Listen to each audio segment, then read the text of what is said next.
오늘 이 시간 여러분과 함께 선교주의를 맞이해서 이사야 6장 1절에서 8절에 근거한 선교의 인프라스트럭처 구축이라는 제목으로 은혜를 나누고자 합니다.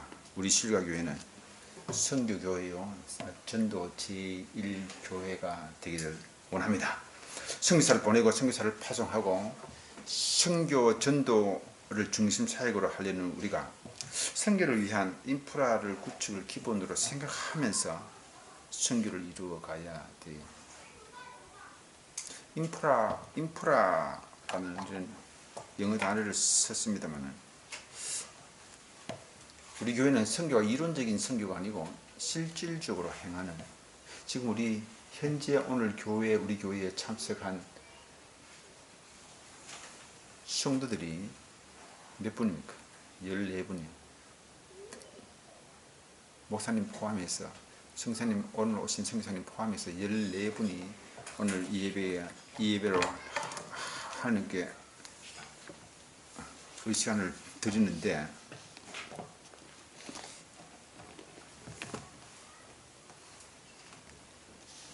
실행력 있는 선교를 해야지. 탁 상공론하는 이런 선교는 선교가 아니에요.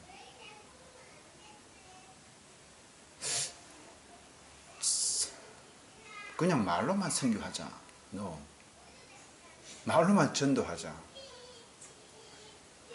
실천력 있는, 실행력 있는 선교를 해야 됩니다.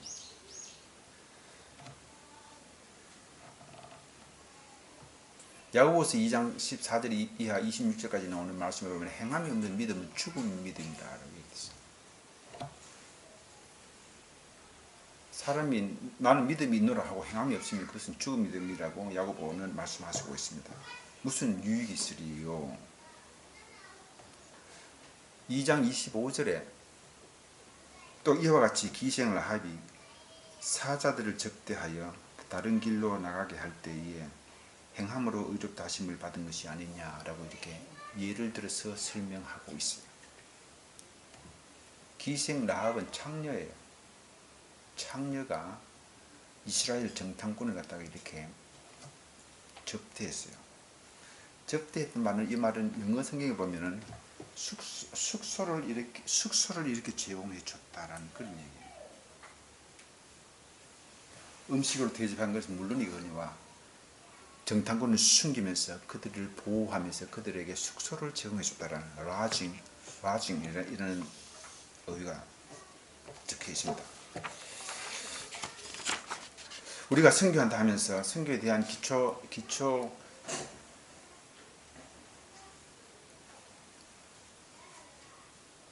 인프라스트럭처 없이, 토대 없이, 하부 구조 없이, 기초 토대 없이, 선교의 기반 시설 없이, 생산 기반을 이라는 그런 단어가 인프라스트럭처잖아요.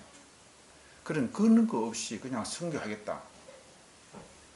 한국교회가 실패하는 원인 가운데 그것입니다. 한국교회가 지금 3만 명에 가까운 선교사를 파송하고 있는데, 선교사를 3만 명 파송하기 위해서 경쟁적으로 한국교회 8만 교회가 막 선교사를 파송하는 데 열정적이에요. 특히 1980년도 90년대에서는 한국교회가 선교사 파송하는 데 막 경쟁적으로 파송했어요. 그런데 선교사가 이제는 앞으로 5년 내로 은퇴하는 선교사가 막 나와요. 오늘 선교 수요일이기 때문에 선교에 대한 특강을 시리즈로 계속 하고 있습니다만, 선교사가 계속해서 이렇게 이제 리타이어해서 들어오는데 선교사가 묵을 곳이 없고 거할 곳이 없어요. 이래서 선교의 인프라를 우리가 구축해 나가면서 선교하는 교회가 우리 교회가 됐으면 참 좋겠다. 그 대형 교회도 수백억의 수천억의 교회를 세우면서 선교사들을 위한 숙소도 하나 제공하지 않는 그런 교회는 무책임한 교회라, 선교에 대한 컨셉을 갖다가 잘 이해하지 못하는 교회라고 할 수가 있어요. 그래서 선교의 인프라 구축은 굉장히 중요해요. 이래서 다음과 같이 7가지에 대해서 하나하나 점차적으로 해나가는데 힘을 모았으면 좋겠다. 7가지는 뭐냐? 선교의 인프라를 구축하는 7가지 팩터예요. 요소란 말이에요. 요소. 중요한 요소. 첫 번째, 선교사의 안식년 처소의 숙소, 선교사를 위한 안식년 처소, 숙소, 뭐 그렇게 해도 괜찮아요. 선교사의 주택 처소. 한국 교회가 이제는 3만 명의 선교사를 파송하고 있잖아요. 그런데 선교사들은요, 연간 5,000명, 6,000명의 선교사가 안식년을 follow 휴가를 나와요. 선교사가 파송되어지고 안식년으로 4, 5년 만에 나올 수 있고 나오는데 그 숫자가 5,000명인데, 그런데 이분들이 어디 갈까요? 미국에 가든지 아예 안식년 기피증으로 한국에는 왔다가 그냥 돌아가요. 그러니까 현지에 그냥 막 눌러 있어요. 왜? 현지 선교지가 더 편하거든. 편하다는 말씀은 딴 뜻이 아니고, 한국에 선교사로 파송될 때 그때 이후 다시 돌아왔을 때는 한국에 머물 처소가 없다는 거예요. 끊임없이 저한테 연락이 와요. 선교사님들이 숙소를 좀 제공해 줄 수 없느냐고. 참 그 말씀을 들을 때 참 안타까워요. 저희 집이 있어가지고 막 같이 이렇게 몇 달씩 이렇게 몇 년씩 같이 있으면 참 좋겠는데, 호텔에서 늘 막 그렇게 계속 모시고 있으면 참 좋겠는데 실제로 그런 상황이 못 되잖아요. 그래서 우리 교회는 참 선교의 인프라를 구축하는 것에 기초를 두어서 선교에 임하는 그런 기본적인 자세가 기본적인 지식이 우리 교회는 있어야 된다고 저는 믿습니다. 그래서 선교사가 편히 쉴 수 있는 주택이 터무니없이 부족해요. 5,000명이 어디 갑니까? 선교사 가족 5,000명, 5,000 가정 어디 가요? 갈 데 없습니다. 제가 오늘 이렇게 선교주의를 당해서 선교의 특강으로 시리즈로 계속 이야기하고 있지만은 우리 교회는 아직 그것을 제가 이 말씀을 준비하면서 우리 교회가 그것을 좀 소화할 수 있는 능력이 있겠나? 여기까지 지금 제가 생각해요. 이제 개척한 지 1년 4개월밖에 안 되는데 이런 선교의 인프라 구축에 대해서 이런 말을 벌써 해야 되겠나? 선교지에 한 번도 나가보지 않은 우리가.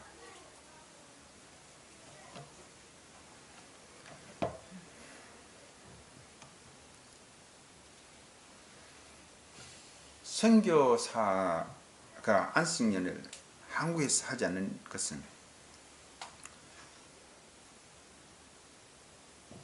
저들을 파송하고 그들을 위해서 기도하는 교회 입장에서는 큰 손해예요. 선교 동원가로서 오늘 우리 두 분의 선교사님이 이렇게 오셨지만은 선교의 동원가로서 이분들이 가지고 있는 선교 한국 교회의 선교를 부유하고 성숙하게 인도할 수 있는 인력인데 이분들을 갖다가 푸대죠.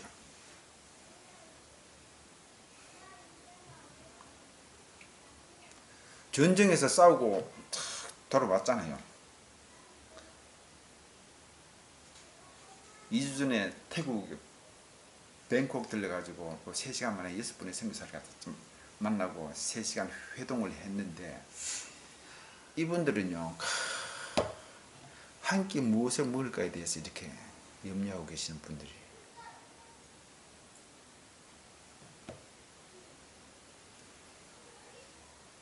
그런 분들이 전쟁에서 싸우고 돌아왔는데 병사들에게 적어도 아군 진지에서 이렇게 편히 쉴 수 있는 그런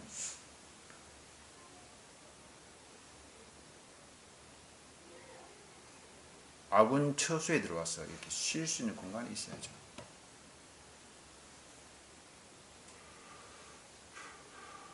단칸방에서 쉬어라 이거 물도 잘 나오지 않는 단칸방에서 쉬어라. 난방도 되지 않는 그런 곳에서 잠시 이틀 사흘 쉬었다 가세요.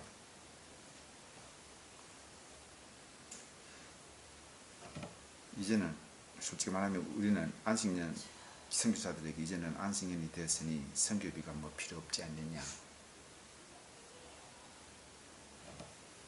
그렇게 말씀하실지 모르겠습니다만, 고향 땅으로 돌아오면요, 선교사들이 친정에도 못 가요. 시댁에도 갈 수 없어요. 왜? 방에 있어야지.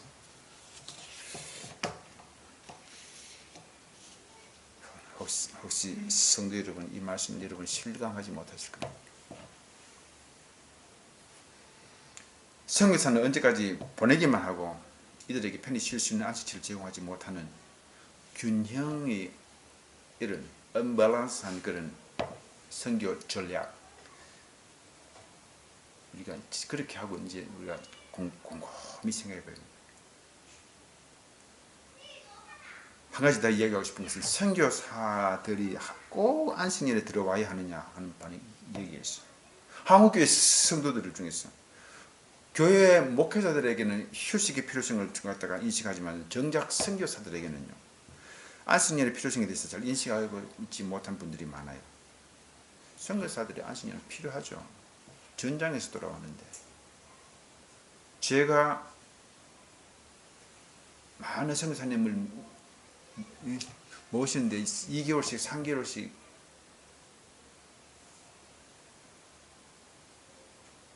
저 팔공산 공기 좋은 데서 3개월씩 4개월씩 이렇게 모셔보니까 낯선 마을에 두 선교사 가정이 들어와서 쉬고 있는데 어느 날 예비군들이 와가지고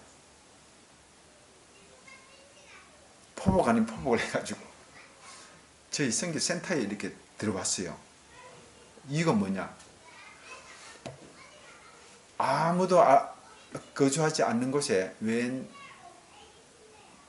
두 부부가 들어와서 뭐 움직이는 거동이 있으니까 혹시 간첩이 아닌가 싶어가지고 들어갔어요.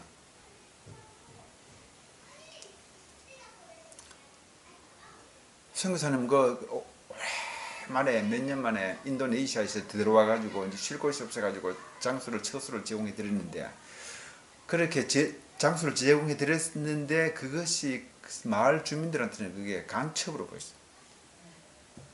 심각한 문제죠.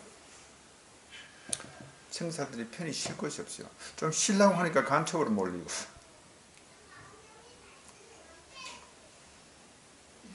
선교사들이 일단 선교지에 나가시면요, 선교사들이 일단 파송교회에 부르심을 받아가지고 선교지로 나가면은 그때부터는요, 국내에서 누렸던 것은 일순간에 다 없어지고 맙니다.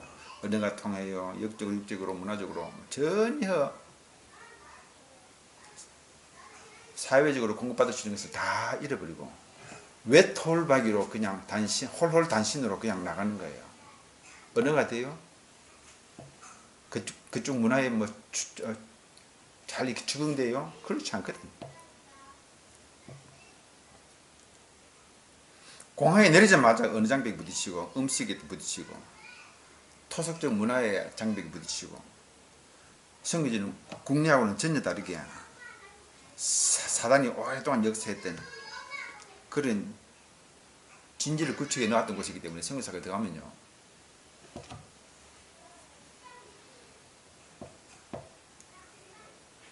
선교사의 영이 끊임없이 고갈되기 시작합니다.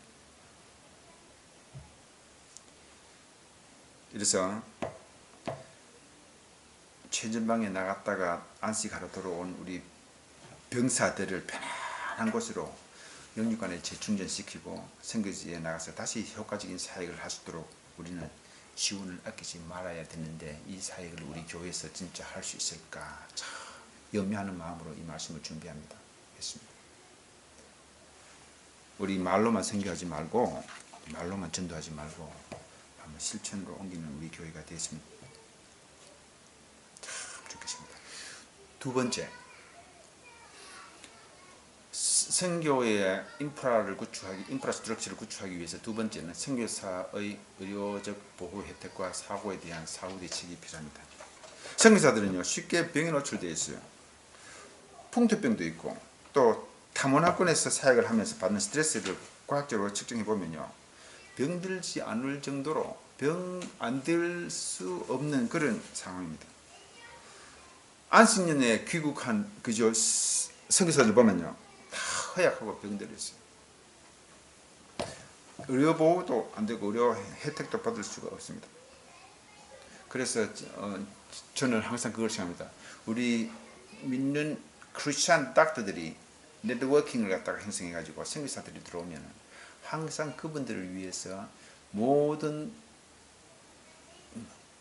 과목이 전공 과목이 이렇게 네트워킹 돼 가지고 그들을 섬길 수 있는 그런 교회 그런 의료적 보호 대책을 세워야 되지 않겠나.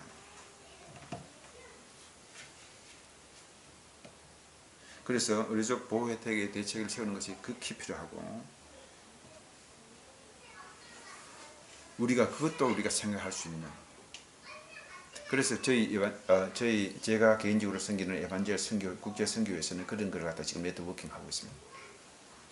선교사들 오면 이렇게 아주 편하게 작은 비용으로 이렇게 모든 과를 갖다가 다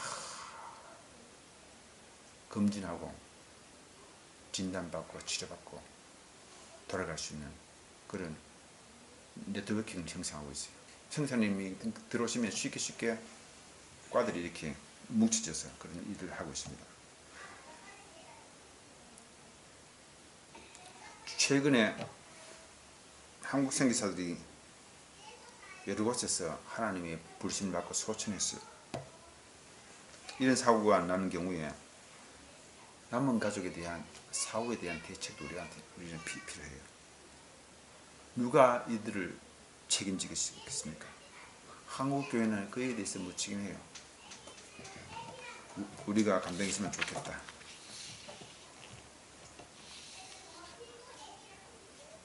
왜냐하면은 우리가 나갈 수 없는 우리가 선교지에 나갈 수 없는 한, 우리 모두를 대신해서 수고했던 그들에게 우리의 삶을 갖다 나누어야 되기 때문입니다. 세 번째로요, 선교사의 자녀 문제에 대해서 생각하고 싶습니다. 우리 이은태 목사님도 선교지에서 아프리카에서 동티모르에서 짐바브웨 모잠비크에서 수십 년 동안 사역하셨던 그런 본인이시잖아요. 선교사들의 자녀 문제는 참 문제가 많아요. 아이들이 학교에 들어갈 나이가 되면서부터요, 부모인 선교사는 선교지의 결단을 갖다 선교지를 결정하는데 아주 중요한 요소로 작용해요. 자녀들이 성장하고 있으니까. 그때부터 부모인 선교사의 마음은 막 고달파지기 시작해요. 점점 아이들이 성장하면서 사역지 결정은 아이들이 하게 된다. 저는 그것을 충분히 이해합니다. 우리 선교사 아이들이 선교지의 문화와 또 한국의 문화와 또 유학 가는 게 되면 유학 가는 그 지역의 문화와 이 세 문화 사이에 갈등을 할 수밖에 없어요. 그래서 지난 4월 달에 선교지에서 MK들, 선교사 아이들, 또 그 교회에 있는 교민 학생들을 청년 대학부 중고등부 학생들을 갖다가 만나면서 그들이 가지고 있는 갈등들을 갖다가 제가 눈으로 확인했어요.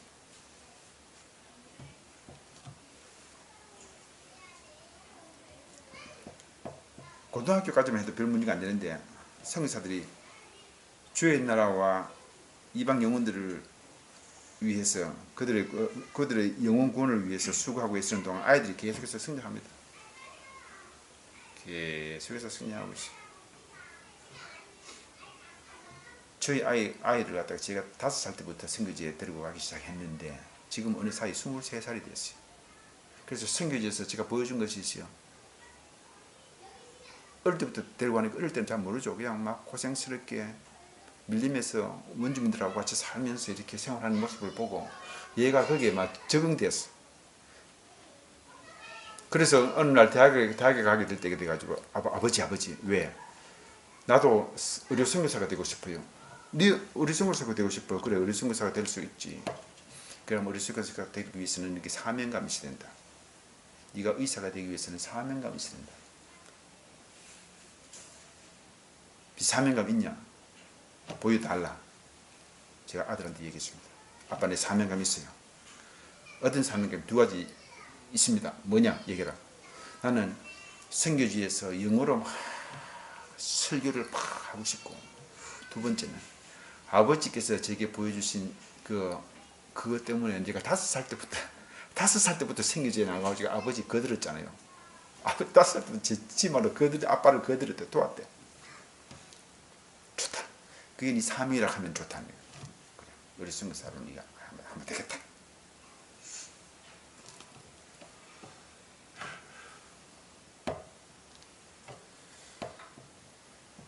대학 들어갈 수 있는 나이가 되니까 그때 선교사들은요, 그때부터 참 이제 고민에 빠집니다.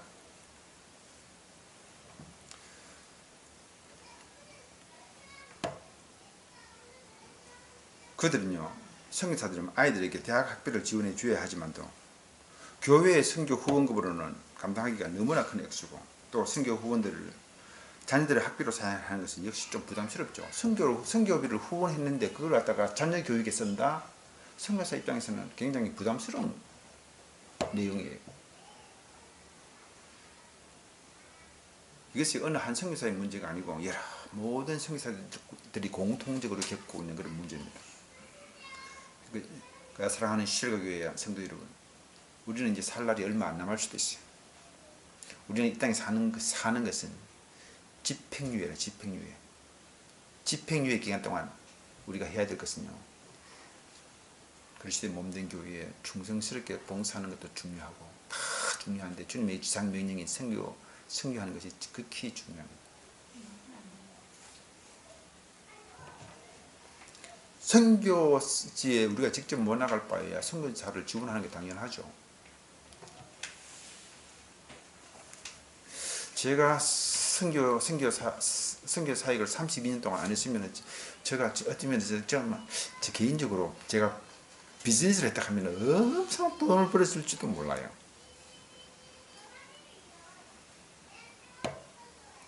그러나 이것을 선택하지 않고 그것을 선택하지 않고 하나님께서 저와 서운했던 이 약속을 지키기 위해서 이렇게 하나님의 일에 충성스럽게 일하려고 무척 일을 쓰는데, 중요한 것은 선교사의 자녀 문제도 저는 파송된 선교사가 아니지만은 선교사에게 오랫동안 몸을 담고 있는 제가 그들의 눈으로 볼 때, 그들의 입장에서 볼 때 그들은 엄청난 어려움을 갖다가 안고 있는 것, 우리는 정말 포시럽게 신앙생활하고 있고 포시럽게 선교하고 있고, 포시럽다는 말을 써서 정말 죄송합니다. 이 문제는 정말 눈물겨울 그런 문제예요. 선교사의 자녀 학비 문제로 선교사역을 계속 감당하는데 어려움이 되어서는 안 된다, 이 말입니다.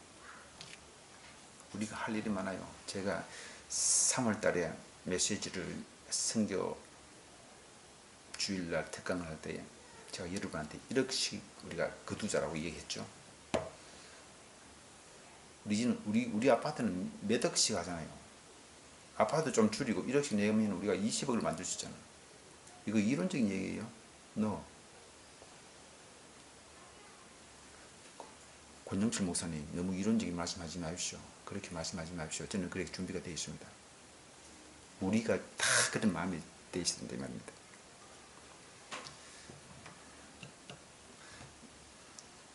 네 번째로요,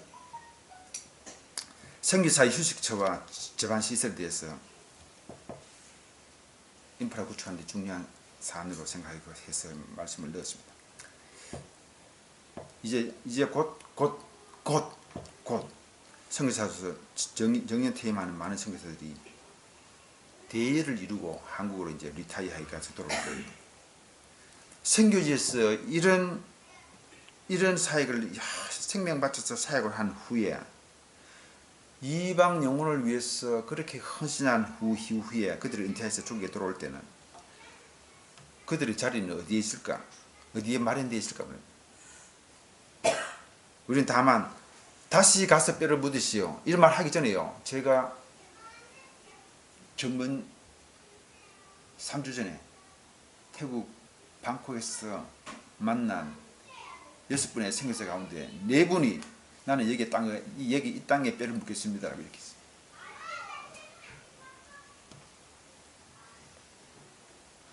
그런데 우리는요, 무책임하게 거기서 그 땅에 뼈를 묻으십시오 라고 우리가 무책임하게 말을 해요.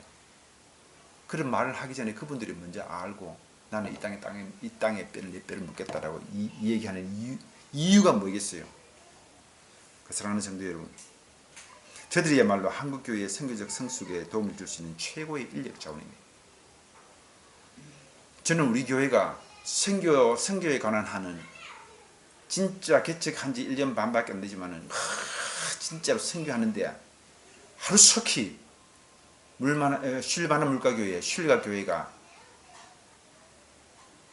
전국적으로 이렇게 이름이 알려지는 그런 교회가 되기를 바랍니다. 선교하는 교회는 부흥하게 되어 있어요. 할렐루야. 선교 훈련에 있어서나 선교 동원에 있어서 그들이 노년에 본국에서 할 수 있는 일은 무궁무진해요. 굉장히 많습니다. 선교사님 가지고 있는 그 노하우와 경험과 경력과 커리어는 대단합니다. 문제는 그들로 하여금 이런 일들을 할 만한 삶의 여건을 만들어주는 것이 중요해요. 우리는 지금 무엇 때문에 우리는 지금 살기에 바빠가지고 입에 풀칠하기 바빠가지고 그냥 삽니다. 그냥 편안하게 우리 신앙생활 하지 뭐.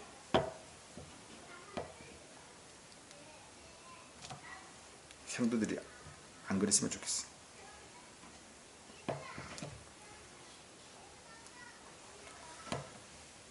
이제 당신은 은퇴했으니까 이제 뭐 리타이 했으니까 선교비를 더 이상 보내줄 수 없습니다 라고 말하는 교회들이 얼마나 많을지. 전장에서 돌아온 늙은 노병 장군들이 그분들 월이에요. 전사예요. 전사.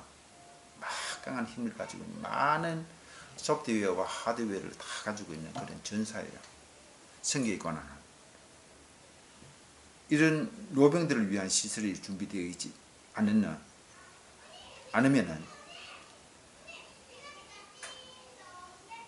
우리 한국교회의 선교는 조금 전에 말씀드린 같이 언밸런스한, 밸런스가 균형이 끼어진 그런 사역밖에 될 수 없어요.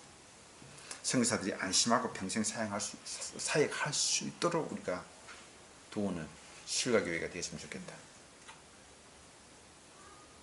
여러분 돈 많은 거 그거 뭐 하실래요? 돈 없다 소리 하지 마세요. 하나님 앞에. 그러니까 5번째로 선교의 인프라 구축에 대해서 5번째 선교사 훈련 시설입니다. 좋은 선교사는요, 좋은 훈련을 통해서 만들어져요. 그러나 선교사 훈련은 하드웨어, 소프트웨어가 다 필요해요. 무엇보다도 하드웨어 측면에서는 그 부족함을 이루 말할 수 없습니다. 선교사로 헌신한 사람들이 함께 들어가 공동생활합니다. 선교사적 삶으로 훈련될 수 있는 시설이 미비하거든요. 저는 초대교회를 늘 생각합니다. 초대교회는 목숨을 걸고 같이 모든 것을 나누었잖아요. 한국교회가 진정 선교 대국으로 하나님 앞에 쓰임받기를 원한다면 선교 훈련의 영역에서 선교 인프라가 반드시 구축되어야 됩니다. 어떻게 그렇게 많은 선교사들 우리 한국교회가 보낼 수 있었는지 생각하면 그것은요 기적이에요. 한편으로는 훈련의 미비 때문에 사역의 쓴 결과들을 그토록 많이 보고 있을지도 모릅니다. 훈련 시설이 없어서 재충전할 수 있는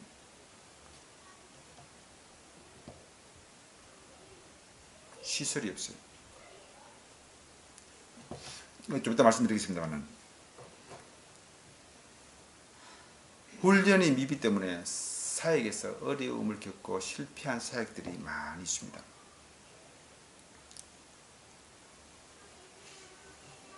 언제 우리가 그분들에게 최상의 훈련을 제공한 적이 있어요? 한국교회가. 우리 한국교회는 참 회개할 것이 많아요.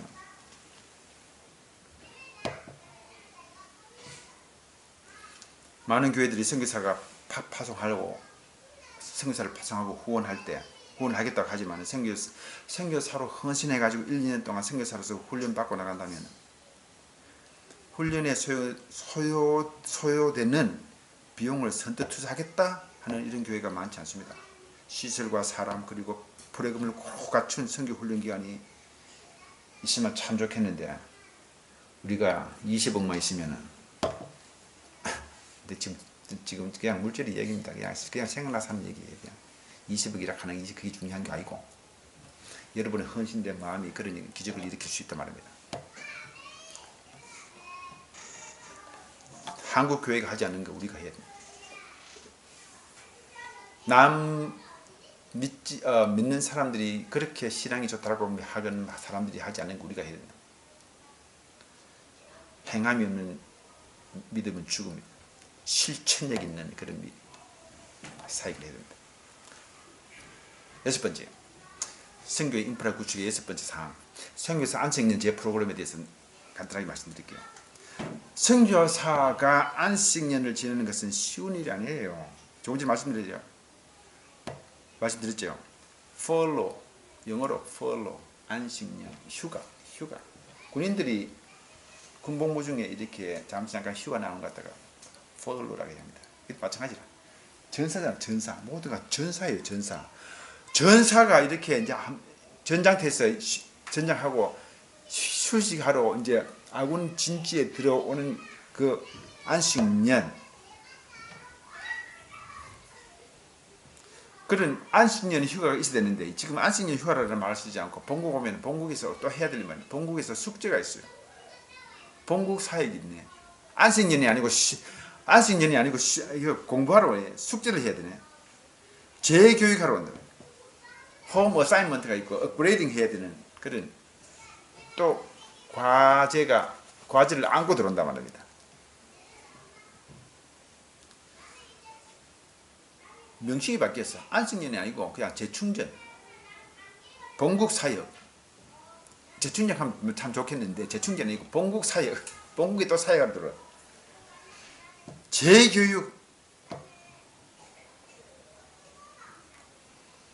선교사들을 끊임없이 재생산할 수 있는 충전이 있어야 되고 이것은 주기적으로 이루어져야 됩니다.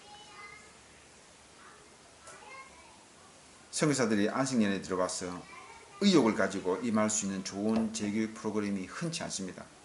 그거 우리가 해야 되죠. 어느 교단에서 지금 이 사역을 하고 있는데 미국의 뉴헤이븐, 캘리포니아 쪽에 있는 뉴헤이븐에 OMSC, Overseas Missionary Ministries Study Center가 있습니다. OMSC 뉴헤이븐에 있어요. 이곳은 선교사들이 거쳐야 할 거쳐가지고 거기서 안식할 수 있는 아파트와 연구시설을 다 갖춘 것을 볼 때 우리 선교에 있어서 성숙을 향해서 한 발자국 더 도약하려면 이러한 다양한 프로그램을 갖다가 재교육 프로그램을 만들어 가지고 해야 되는 그런 엄청난 과제를 우리가 안고 있어요. 여러분의 헌신이 필요합니다. 여러분의 결단이 필요하고 우리 교회의 결단이 필요하고 저희 결단이 필요한 거예요. 일곱 번째 마지막으로 선교 인프라의 구축에 있어서 가장 갖춰야 될 6가지. 선교 인프라를 구축하자. 앞에서 말씀드렸다시피 미국 교회가 처음부터 선교를 잘했던 것은 아니에요. 시행착오를 거치고 또 시행착오를 거치고 그래서 오늘의 선교 인프라를 구축해 놓은 것입니다. 그러나 우리 한국 교회가 이런 시행착오를 되풀이해야 될 필요가 없어요. 이제는 다 하는 걸 또 되풀이 할래요? 한국도 또 되풀이 할래요? 한국 교회는 선교의 후발주자잖아요. 이런 실수를 또 되풀이하면 안 돼요. 왜? 역사적으로 다 본 걸 갖다가 또 그대로 우리가 뒤를 밟아서 갈래요? 언제나 선교는 바른 지식 위해서 하나님을 사랑하고 자신을 희생할 줄 알았던 작은 거인들, 제가 작은 거인들이라고 표현합니다. Small giant. 우리처럼 작은 사람들. 여러분 집사님 한 분 한 분이 작은 거인이에요. Small giant. 가난한 부자들에 의해서 이루어진 거예요. 우리 한국교회가 계속해서 세계 복음화의 사명을 충실하게 수행하기를 원한다면 우리는 이러한 어려움이 있음에도 불구하고 하루속히 이런 선교 인프라를 구축해야 됩니다. 제가 제 모교인 삼덕교회에서 의료 선교회를 만들고 우리가 의료 선교회를 만들 때 의사들이 80여 명이 있었어요. 제가 제일 나이 어린 의사랬는데 각가봐도 다 앉아 계시는 많은 의사 선생님들 앞에서, 집사님들, 장로님들 앞에서 의료 선교 창립 예배를 드리고 제가 제일 막동이라고 사회자가 저를 불러요. 그 당시 한 20년 전이에요. 권용철 집사님. 제일 끝자리에 앉아 계시는 권용철 집사님 일어서서 한 말씀 하십시오. 할 때 제가 한 말이 있습니다. 존경하는 집사님, 장로님, 곽과별 유명 의사이신 사랑하는 여러분, 우리는 하나님께서 우리에게 봉급을 많이 받을 수 있는 그런 탤런트를 주셔가지고 우리가 의사로서 사역하고 있는데 얼마나 많은 것을 해도 우리 물질의 축복을 받았습니까? 우리 1억씩 냅시다. 그럼 80억이잖아요. 저는 1억을 낼 준비가 다 됐었어요. 80억 같으면 삼덕교회에서 메디컬 센터를 하나 지을 수 있는 그런, 20년 전에 지을 수 있는 그런 종합병원을 지을 수 있는 그런 상황이에요. 사회하는 회장님이 참 좋은 아이디어입니다. 동산병원 과장으로 계셨던 분인데 좋습니다. 참 좋은 아이디어입니다. 그런데 이 아이디어를 제공한 사람과 이 제공한 아이디어를 들은 사람과의 괴리가 너무 커요. 몇십억이나 몇백억 가지고 있는 의사들이 1억을 내지 않겠다, 뭐 1억 내지 않겠다 말 안 하죠. 그냥 거기 푹 물질은요 다 놔두고 가는 거예요. 다 놔두고. 하나님이 물질을 여러분을 통해서 하나님 일 많이 하라고 물질도 주시고 좋은 차도 주시고 좋은 집도 주시고 다 하신 거예요. 여러분 입고 있는 옷은요 영혼을 위한, 몸을 위한 껍질이라. 이 몸은요 영혼을 위한 껍질이에요. 영혼의 때가 오면 우리는 참 눈 뜨면 지옥, 눈 뜨면 천국 둘 중에 하나예요. 눈 떠보니까 지옥이다. 와, 눈 떠보는데 막 불이 타고 있다. 아, 지옥이구나. 이카실래요? 그럴 리 없죠. 그러나 지옥은 만원이에요. 천국은 빈자리가 많을 거예요. 제 믿음입니다. 좁은 길로 가라 하는 말은 그게 쉬운 말씀이 아니죠. 그러나 그것을 실천할 줄 아는 우리 슈가교회의 위대한 성도들이 되시기를 주 이름으로 축원합니다. 언제나 성경은 바른 지식 위해서 하나님을 사랑하며 자신을 희생할 줄 알았던 작은 거인들에 의해서 성경이 이루어졌다는 걸 명심하시고, 우리는 머지않아 오늘 결정하지 않는 대가를 톡톡히 치룰 때가 올 거예요. 여러분이 결정하지 않은 대가를 갖다가 치룰 때가 올 거예요. 하나님 여러분을 수없이 불렀어요. 여러 차례 불렀어요. 여러분 인식하지 못하고 깨닫지 못하고 다 놓친 거예요. 특별히 수많은 선교사들이 슬픈 이야기를 우리가 계속 들어야 될 이유는 없어요. 이러므로 경제적으로 우리가 어려움을 당한다 할지라도 하나님의 나라는 결코 멈출 수 없어요. 예전에도 그래왔고 지금도 하나님의 나라는 진행되어 가고 있으며 앞으로 계속 진행되어 가고 있을 것입니다. 근대 선교의 아버지 되시는 윌리엄 켈리 이렇게 말합니다. 하나님을 위하여 위대한 일을 계획하시오. 하나님을 위하여 위대한 일을 계획하십시오.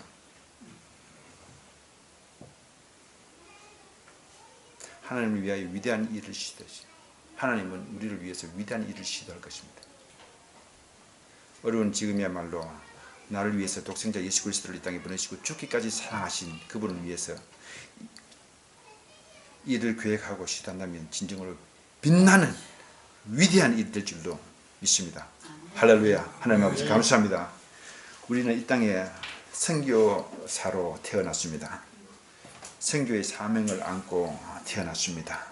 하나님, 우리가 참으로 어디에서 와서 무엇 때문에 삶이 어디로 가는지를 분명히 알기 때문에 세상에 있는 모든 것은 아주 비본질적인 것인 것을 깨닫게 하여 주시옵시고, 본질적인 것에 목숨을 걸고 사역하는 일꾼들 이 수일가 교회에서 가득 나오게 하여 주시옵시고, 목사님 이하 섬기는 이 모든 성도들이 선교에 포커스를 맞추고 전도에 포커스를 맞추고 아버지 하나님 이 지역을 복음화시키는데 앞장서게 하여 주시고 물질에 아버지 충성스럽게 하여 주시옵시고, 하나님 우리의 몸과 마음과 시간을 다 바쳐서 주님께서 원하시는 사역에 충성스럽게 봉사하는 전사가 되게 하시고 사명자가 되게 해 주셔서 선교하는데 1등하는 우리 실가교회가 되게 해 주시옵소서. 예수님 이름으로 기도합니다.